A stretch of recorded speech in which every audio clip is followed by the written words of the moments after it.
I think what's going to be interesting though, and this is not like a team with a lot of pressure. I'm intrigued to see what the Hawks do from here, right? Because they like need to blow stuff up. I don't even think blow stuff up. You build around Trey for sure. Well, yeah, keep Trey, but but like you gotta get. there's some other guys players. on that roster that I think need moved. I did not like the John Collins signing over the summer. I thought they overpaid for him, and I think that he's not big enough piece to that core to actively invest that much money into him. Yeah. I think right now the Hawks would have been better drafting a dude in the top 10 rather than at this point, because right now you're teetering on the play. They were the 10th seed before the play in, or the 9th seed before the play in started. Got above the Cavs through the play in.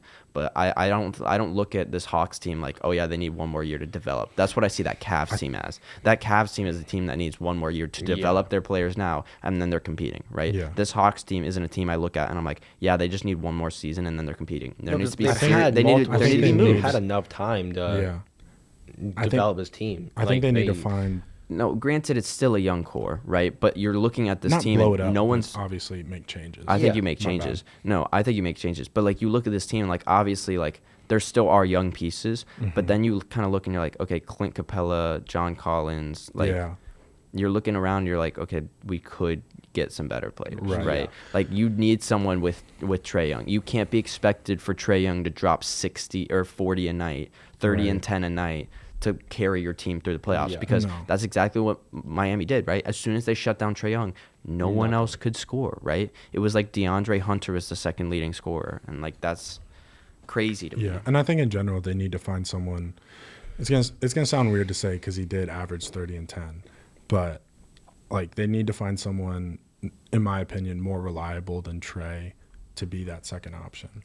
To be the second option? Yeah. Yeah, I'll say that. Yeah, you need a second option. You build around Trae at this point. But I think you either need a great offensive big, or you need a wing that can score. Yeah. Like because right now, Capella's not a good offensive big. No, like he can score when you pass it to him 2 feet out, right? But he's not anything special. Right, DeAndre Hunter's got flashes of potential. I think you keep him. Kevin Huerter's a good shooter. I think you keep him. But then I didn't love the John Collins signing. I think that John Collins would be good on a win now team, like a team like Philly or Dallas. It might sound crazy, but I mean every team that's looking for a big, so like Dallas, Atlanta, Lakers.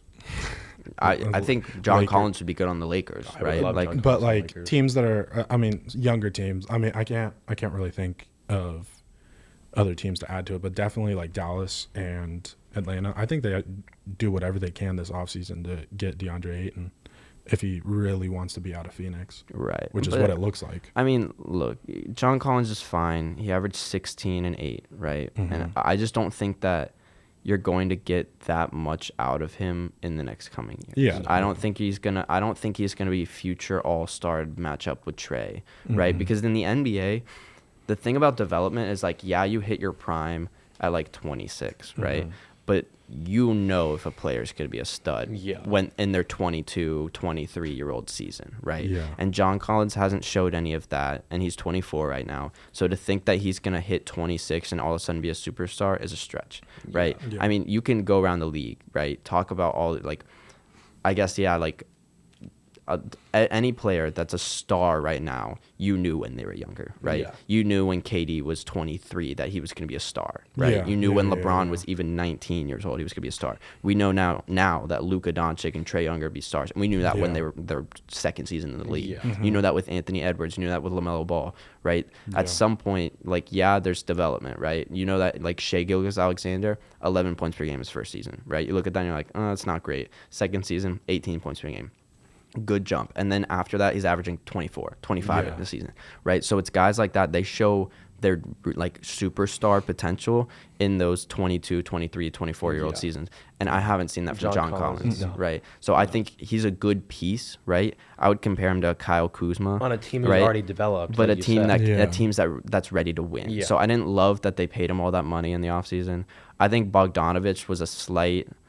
It was a good move at the time. I think that right now he's not, performing the same way he was performing in Sacramento. No. His shooting's gone down a little bit. I mean, it's just another thing that you got to think of. I think DeAndre Hunter, I think you could still keep him. He's still, I mean, the tough thing is that, like, yeah, he's, like, young for, like, league-wise. Like, he's only been in in the NBA a couple seasons, but he's old, right? Yeah. He spent a lot of time at Virginia. He's 24 years old. I wouldn't be surprised if they decide to move off of him. I think Kevin Huerter, I think he's still a decent shooter. He's not going to be anything super I mean, he's a good shooter, not decent, but he's not going to be anything super special in the coming years, right? I think he's a piece on a contending team, right? Good role player that can, The tough thing about this Hawks team is they've got Trae Young, and then it's just a bunch of, like, solid role players, right? There's no second option there, right? There's not like, oh, the Hawks have a elite duo or a big three. Right. It's Trae Young like, and just some role players. And, like, Clint Capella averages 11 points and 11 rebounds a game. Like, good rebound and good defense. He's not going to be reliable on offense for you. Like, a lot of these pieces I would like on the Lakers because they're good because they're good role players. No, because the thing is, the Hawks right now are built like a team that could contend if they had one more star. Yeah. But, like, I'm not even talking like a second option. I'm talking like a star, right? Yeah. You need Trae Young, and then you need a good wing or a good big. Yeah. Like Trae Young, Karl Anthony Towns, right? Something like that to actually go and compete. And granted, I don't think they're getting Karl Anthony Towns, but that's just an example, right? Yeah. But I think that's something that's interesting for the Hawks, and they've got a lot on their plate in the offseason. I just think that something has to happen there because you're teetering on. The problem with the Hawks, though, and this is the worst thing, especially this is what the play-in did that is very interesting because I think the play-in is fantastic. I think the one and done allows for a lot more excitement. Yeah. But the thing that the play-in did is that right now you could be the 10th seed in the East or the West. Mm-hmm. And make the play-in and just be a horribly built roster. Yeah. Like I'm going to be honest with you, that Spurs team that got into the 10 seed, they should be tanking. Yeah. Like, DeJounte Murray's good, but he's him and Keldon Johnson, and that's like basically the extent of that, like, team. Now, obviously, like, Spurs fans are going to have something to say, but, like, I'm a Thunder fan. I'm obviously going to say some stuff about our young guys, but, like, to be honest with you, there's 3 guys on our team that have proven themselves to play. And then there's a couple young guys I could be like, oh, well, this guy. But, like, if we're being honest, right, Spurs got, like, 2 or 3 guys, right? And they are not even close to being their potential to compete, right? So the Spurs are a team that I think need to, like, lose out. But the problem is now that they're in that 10 seed range. They have the ability to make the playoffs and lose lottery picks because of that. That Hawks team was below 500, made it in as a 9 seed, and now they don't have a lottery pick because they won their couple games and made it to the playoffs as an 8 seed, where they're ultimately going to lose again, right? It was the same thing we saw with the Pistons when they were making the playoffs with Blake Griffin.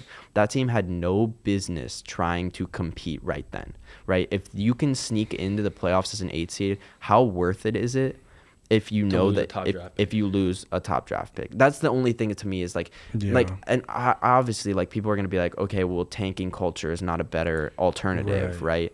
But I would say like the Timberwolves are different, right? They make it in as a 7 seed, but they have potential to move up, right? To me, I'm looking at this. If you're going to be an 8 seed in the playoffs, you better have a future. You have to have a future because if you don't have a future and you're an 8 seed in the playoffs, you need to blow it up. I like, there's no you should be trading the guys that are doing really well for you right now, getting draft capital and getting ready for the next draft. Because I think like the Knicks team last year, in my opinion, they should have moved on from Julius Randle right after that season. That was when his draft capital, obviously hindsight's 2020, trade capital, right? That's when his trade value was the highest.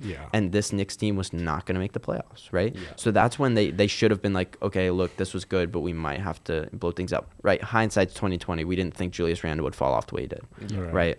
But I think that's what a lot of teams have to realize. Like, and I think that's what the Magic should have done earlier. And I mean, in my opinion, they should have done that earlier with Vucevic. Is when they were making the playoffs as an 8 and 17 and getting washed by Milwaukee first round.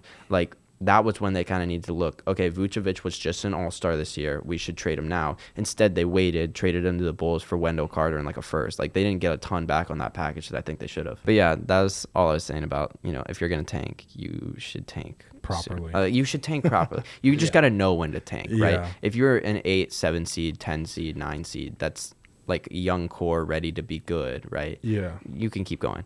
in my opinion, there's some teams that I look at and I'm like, maybe you should, like Pelicans or whatever, and I'm like, you got to wait till Zion's healthy, but I might trade him. I mean, they've got some young pieces still. I don't think you blow it up if you're them. But then there's teams in the Western play, and that was like the Clippers. I mean, granted, you didn't have Kawhi or Paul George all year. I don't think you do anything there. No. But I think Spurs for sure. I think they need to not even blow it up, but I just think, like, I mean, with the Pelicans, like the problem with the I don't get why. I mean, with what you're saying, they were what, a 9-10 seed, 9 seed. Yeah, they were the 9. Why not? 9. Why not just tank the rest of the season so you can get that lottery pick? Well, or they not have it because of the trades. Well, they might get the Lakers this year. Yeah. Oh, I've heard about that. If trade. the Lakers fall top 10, they have the Lakers draft pick this year. That's tough. Which would be tough. That is so tough.